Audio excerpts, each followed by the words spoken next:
تو ایک نقیب کی حیثیت سے بہت سے عنوانات ہیں ان کے حوالے سے، لیکن گزشتہ دنوں انہوں نے ایک معروف مناظرہ جس کا پورے ملک میں بڑا شور و غوغا تھا، الحمدللہ اس کو اہل سنت والجماعت کی حقانیت اور اللہ کے فضل و احسان سے جیتا ہے الحمدللہ، اور دشمنان اصحاب رسول ان کا سامنا نہ کر سکے۔ ہم اس پہ بھی اللہ کا شکر ادا کرتے ہوئے ان کو مبارکباد بھی پیش کرتے ہیں، ہماری دعائیں ان کے ساتھ ہیں۔ اللہ تعالیٰ ان جیسے سنجیدہ علماء کرام اور مناظر اسلام کا سایہ شفقت ہم اہل سنت والجماعت کے سروں پر تا دیر قائم اور دائم رکھے۔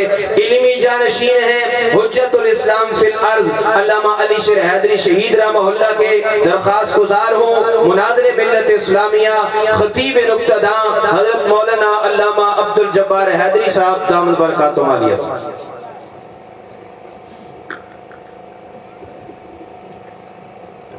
ایتھے صحیح نظر آ رہی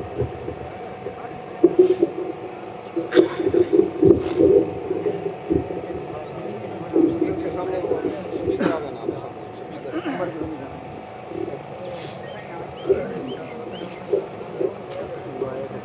سپیکر آ گیا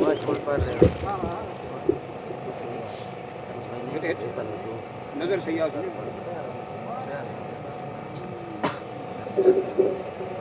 الحمدللہ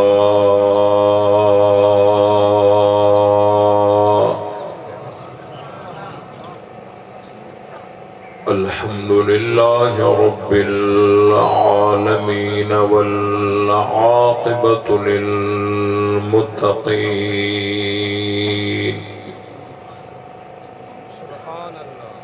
والصلاة والسلام على سید الانبیاء والمرسلین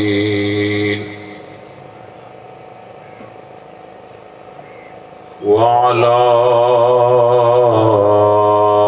آلہ وأصحابہ الطیبین الطاہرین لا سیما علی الخلفاء الراشدین المہدیین ولعنۃ اللہ علی اعدائہم الرافضین الکافرین المرتدین۔ اما بعد فاعوذ باللہ من الشیطان الرجیم بسم اللہ الرحمن الرحیم۔ یا ایہا الذین آمنوا اطیعوا اللہ واطیعوا الرسول واولی الامر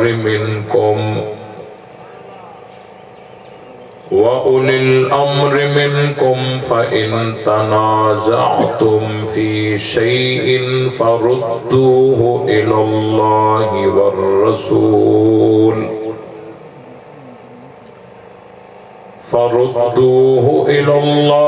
والرسول إن كنتم تؤمنون بالله واليوم الآخر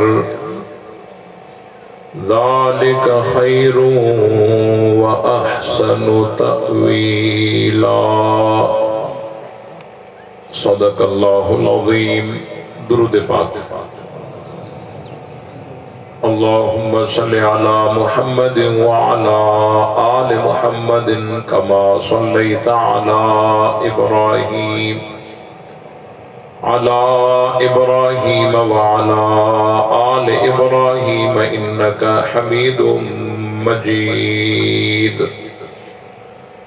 اللهم بارك على محمد وعلى آل محمد كما باركت على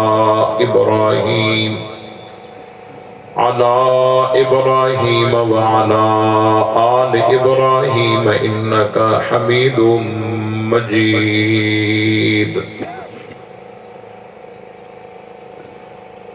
برادران اسلام،